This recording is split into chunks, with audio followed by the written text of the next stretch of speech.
코로나19가 유행했던 지난 1년 동안 집단 감염이 가장 많았던 곳은 신천지로 전체 집단 감염의 16%를 차지했습니다. 이어 교정시설, 사랑제일교회, 인터콥 등의 순이었으며 요양시설과 직장, 가족과 지인 모임 등에서도 집단 확진자가 많이 발생했던 것으로 나타났습니다. 아시아 선교를 목표로 설립된 아세아 연합신학대학교가 최근 총장과 교수협의회 사이에 갈등을 드러내고 있습니다. 정흥호 총장이 사퇴 수습을 위해 공청회를 열었으나 교수들은 총장에 대한 불신인 입장을 표명하고 나서 내홍이 더욱 깊어지고 있습니다. 변화하는 세상을 이해하는 데 도움을 주는 통계 자료를 들려드리는 목회앤데이터. 오늘은 빅데이터로 본 2020년 한국교회의 4대 이슈에 대해 알아봅니다. 여러분 안녕하십니까? CBS 뉴스입니다. 코로나19가 유행했던 지난 1년 동안 집단 감염이 가장 많았던 단일 집단은 신천지로 전체 집단 감염의 16%를 차지했습니다. 이어 교정시설과 사랑제일교회, 인터콥 BTJ 열방센터, 광화문 집회 관련 순이었으며 요양시설과 직장, 가족 지인 모임에서도 집단 감염이 많이 발생했던 것으로 나타났습니다. 오요셉 기자입니다. 지난 1년 동안 신천지를 포함한 종교시설 관련 확진자가 전체 집단 감염의 33%로 가장 많았던 것으로 나타났습니다. 이어 요양시설과 직장, 가족 지인 모임 등에서 확진자가 많이 발생했습니다. 단일 규모로는 신천지 관련 확진자가 총 5,214명으로 가장 많았습니다. 중앙방역대책본부가 19일 0시 기준으로 발표한 집단 발생 주요 시설별 현황에 따르면 신천지 관련 확진자는 전체 집단 감염 확진자 33,223명 중 16%에 달합니다. 신천지 관련 확진자가 5천여 명이 넘는다는 사실은 지난 1차 대유행 상황이 얼마나 심각했는지를 보여준 겁니다. 코로나19 확진자가 30명대 안팎이었던 지난해 2월, 신천지 신도였던 31번 확진자를 시작으로 전국적인 집단 감염이 일어났습니다. 당시 신천지는 신도 명단을 누락하고 시설 현황을 제공하지 않는 등 방역 활동을 저해했고 대규모 집단 감염이 일어났습니다.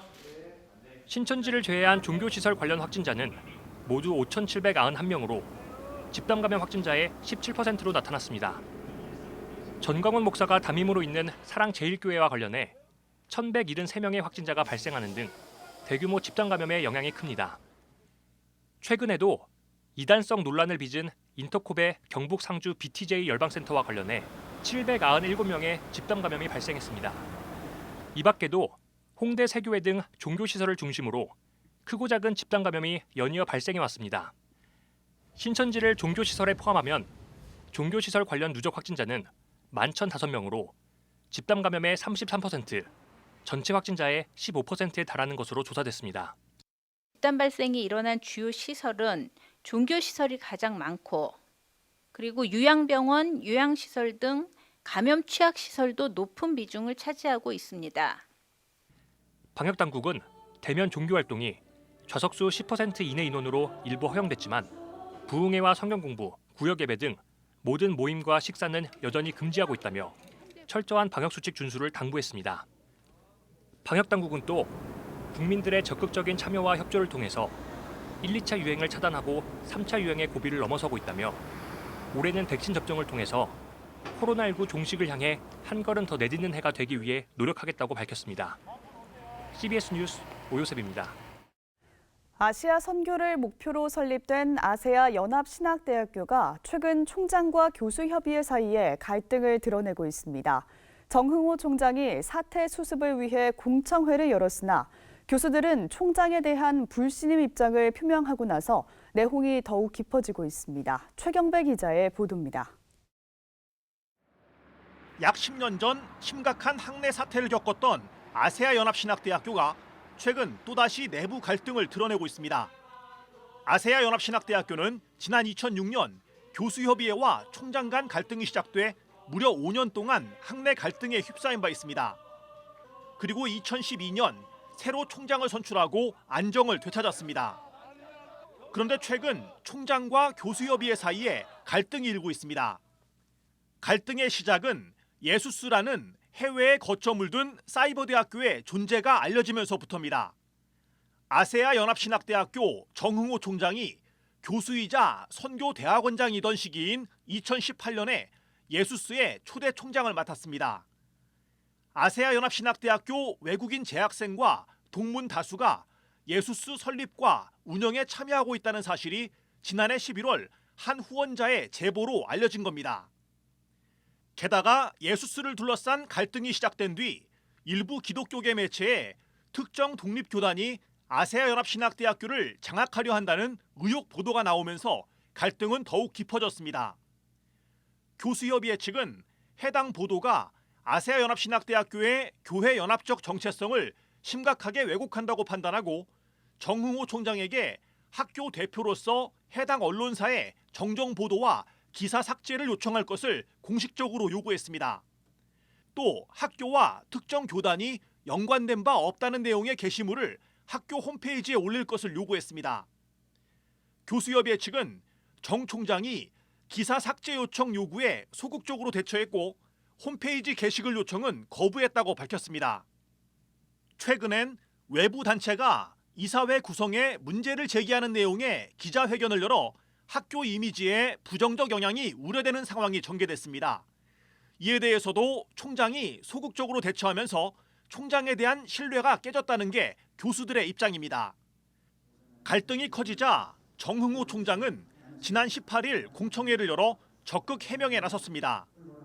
하지만 교수협의회는 공청회 개최에 반대 입장을 밝혔고 총장에 대한 신임과 불신임을 묻는 투표를 실시해 교수 24명 중 불신임 19표, 투표 미참여 5표가 나와 정 총장에 대한 불신임 입장을 이사회에 전달했습니다.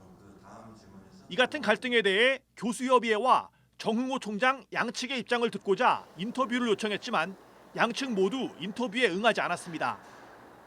한편 아세아 연합신학대학교 이사회는 예수스의 실체를 파악하기 위해 진상조사위원회를 구성했습니다.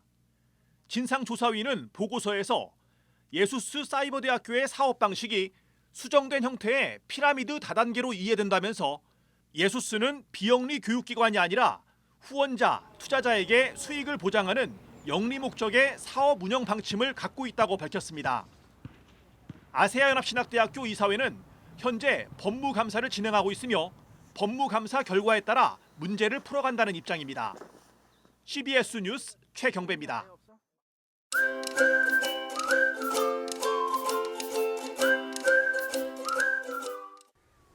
변하는 세상을 이해하는 데 도움을 주는 통계 자료를 들려드립니다. 목회인데이터 순서인데요. 오늘은 빅데이터로 본 2020년 한국교회 4대 이슈에 대해 알아봅니다. 목회데이터 연구소 김진양 부대표 나오셨습니다. 어서 오세요. 네, 안녕하세요. 네, 지난해 한국교회를 빅데이터로 살펴봤을 때 어떤 이슈들이 자주 등장했습니까? 가장 많이 언급된 게 이제 코로나라는 단어였습니다. 18만 5,113건이었고요. 그 다음으로는 신천지가 있었는데 4만 3,021건, 그리고 전광훈, 목회자 범죄, 이렇게 네 가지가 순서대로 나왔거든요. 그래서 이 네 가지를 주요 4대 이슈로 그렇게 추출했습니다. 예, 하나하나 짚어보면요. 아무래도 가장 큰 이슈는 코로나19겠죠. 그렇죠. 우리나라는 뭐 작년에 모든 영역에서 코로나가 가장 큰 이슈였는데요. 그건 예. 교회도 마찬가지였습니다. 코로나 관련된 댓글이나 본문이 늘어난 경향을 보면 2월 달에 15,993건을 급증을 합니다. 왜냐하면 2월부터 종로구에 있는 모교회를 시작으로 해서 그 교회에 그 코로나 확진자가 나타나기 시작했거든요. 그리고 바로 이어서 2월, 3월에 걸쳐가지고 신천지에서 집단 감염이 일어납니다. 그래서 3월 달에는 24,157건으로 아주 급증을 했었죠. 그리고 그 후에 좀 가라앉았다가 8월에 다시 32,573건으로 그 급증을 하게 됩니다. 근데 이때가 뭐가 있었냐면 전광훈 목사가 8.15 집회를 여는데 이때 정부에서는 그 방역 지침으로 인해서 그 집회를 금지시켰죠. 근데 그걸 강행을 했었고, 그로 말미암아서 사랑제일교회에서 감염자가 속출하지 않았습니까? 이제 이런 건들로 인해서 1년 내내 이제 그 코로나가 이슈를 주도를 했는데요. 특히 그 데이터의 그 상승과 하강이 약간의 차이는 있지만 되게 전반적으로 기독교, 교회, 목사 이 연관 이슈로서 코로나가 계속 나오는 걸 보면 이 코로나19로 인해서 기독교, 그다음에 교회, 목사들의 이미지가 많이 그런 부정적인 영향을 받은 것으로 그렇게 저희는 이해하고 있습니다. 예, 아무래도 이 코로나19를 중심으로 많은 이슈들이 파생된 것 같은데요. 그 시작이 이단 신천지였잖아요. 네. 빅데이터의 신천지에 대한 언급이 많았다고요. 네, 신천지는 2019년 한국교회 여론조사 빅데이터 분석에서도 나타났던 건데요. 네. 그때하고 달랐던 점은 2019년에는 신천지의 그 비도덕적인 포교 방식이 주로 이슈가 돼서 화제가 됐었죠. 근데 2020년에는 코로나 감염의 처음에 집단 감염이 일어난 게 주로 그 신천지 중심으로 일어났기 때문에 그것으로 인해서 큰 이슈가 됐던 겁니다. 구체적으로 보시면 2월, 3월에 큰 이슈가 됐었고요. 그리고 8월에도 신천지와 관련된 댓글 수와 본문이 많이 늘어났는데요. 이때는 이만희 씨가 이제 구속되는 시점이 8월이었습니다. 그래서 이때 8월 달에 좀 많이 일어났고요. 신천지는 2019년도에는 그 아까 말씀드린 것처럼 비도덕적인 포교 방식이 화제가 되는 건데 2020년에 들어와서는 코로나가 화제가 되면서 일반 국민들도 그때는 이제 신천지에 관심을 갖게 된 거죠. 그러면서 일반 국민들이 보기에 신천지와 교회가 별로 구분이 잘 되지 않는 겁니다. 그러면서 신천지가 갖는 그 사회적 비난들이 교회로 그대로 이어지게 되는 그런 부정적인 영향을 교회도 입었던 것으로 그렇게 나타나고 있습니다. 예, 그리고 여름에도 대유행이 일어났는데 전광훈 목사가 주도한 광화문 집회에서 비롯됐잖아요. 네. 이 때문에 교회 이미지가 상당히 실추되지 않았습니까? 네, 그렇습니다. 전광훈 목사건에 관련돼서는 2020년 내내 보면 한 1000건 내외 정도로 이렇게 미미한 버즈량을 보이고 있습니다. 그러다가 8월에 13,536건으로 이제 급증을 하게 됐는데요. 이때 급증했을 때는 그 정부의 그 지침을 어기고 집회를 강행한 거, 그로 인해서 확진자가 많이 나타난 것이 문제가 됐는데, 근데 이때 또 하나의 이슈가 됐던 건 어떤 거냐면 바로 이러한 코로나 관련된 문제들이 정치적인 문제로 접근이 됐던 겁니다. 그러니까 순수하게 코로나 문제로 이해됐던 게 아니라 정치적인 문제하고 결부되다 보니까 그 전광훈 목사 쪽의 정치적 언행을 좀 비판하는 분들은 그로 인해서 더욱더 큰 관심을 갖게 되는 거고, 전광훈 목사를 옹호하는 쪽은 이것으로 인해서 정부가 코로나 방역을 제대로 못했다, 초기부터 실패한 거다, 이런 비난을 갖고 나오게 된 거죠. 그러다 보니까 8월 달에 그 전광훈 목사건과 관련된 버즈량이 폭발적으로 늘어난 것으로 그렇게 나타나고 있습니다. 네, 이렇게 살펴본 2020년 4대 이슈가 주는 시사점이 있다면 어떤 점이 있을까요?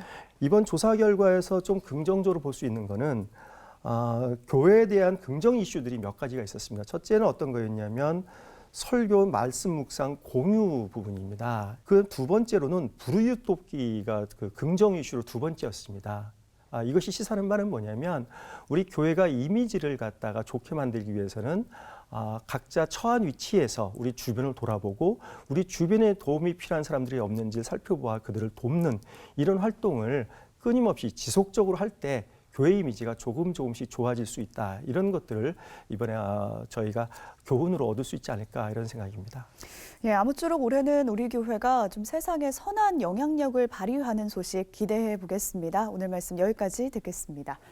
지금까지 세상의 변화를 통계로 살펴봤습니다. 목회데이터연구소 김진양 부대표 함께했습니다. 고맙습니다. 네, 감사합니다.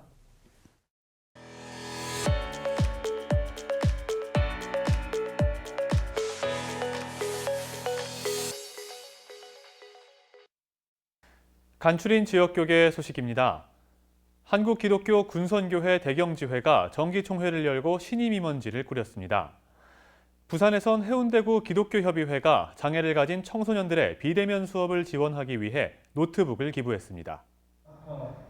한국기독교 군선교연합회 대경지회는 제23회 정기총회를 개최하고 신임회장으로 달서교회 박창식 목사를, 운영이사장인 여의도 순복음 대구중앙교회 신경식 장로를 선임했습니다. 이날 신임 임원들은 올해부터 민족 복음화와 세계 선교의 꿈을 담은 비전 2030 실천운동을 전개할 것을 다짐했습니다. 젊은이들이 신앙심이 약화되고 교회를 이탈하는 이와 같은 현상 속에 놓여 있기 때문에 오늘 이 막중한 시기에 귀한 사명들을 맡겨주셨는데 이 시대적인 군선교의 사명을 끝까지 감당해야 될 줄로 믿습니다. 군선교야말로 이 시대에 꼭 필요한 하나의 선교적인 사명이라고 생각하고 모든 분들께서 함께 기도해 주시고 물질로 후원해 주시고 동참해 주셔서 하나님께 영광 돌리시기를 간절히 바랍니다. 부산 해운대 지역 200여 개 교회의 연합기구인 해운대구 기독교협의회와 교회 복음신문이 장애를 가진 청소년들의 비대면 수업에 도움이 되고자 노트북 10대를 해운대구청에 기부했습니다. 해기협 회장인 조현성 목사는 코로나19로 학교 수업에 어려움을 겪고 있는 장애 청소년들을 보며 안타까운 마음에 노트북 기부를 결정했다고 설명했습니다. 그 모든 배경에는 우리가 받은 주님의 사랑이 있었다고 생각을 합니다. 우리에게 주신 그 십자가의 사랑 때문에 우리도 기쁨으로 비록 작은 금액일지라도 감사함으로 헌신해서 우리가 이 일을 이루어낸 것 같습니다. 한편 해기협은 앞으로도 계속 소외되고 어려운 이웃들을 위한 사역들을 진행하겠다고 밝혔습니다.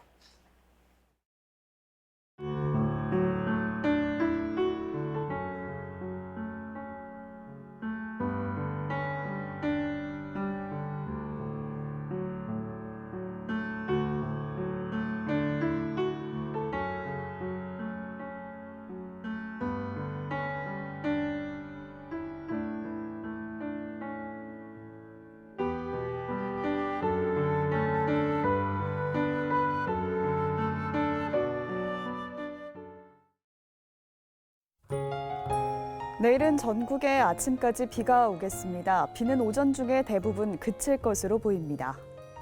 내일 아침 최저 기온은 0도에서 8도, 낮 최고 기온은 7도에서 14도로 따뜻하겠습니다. 이상으로 뉴스를 마칩니다. 함께해 주신 여러분 고맙습니다.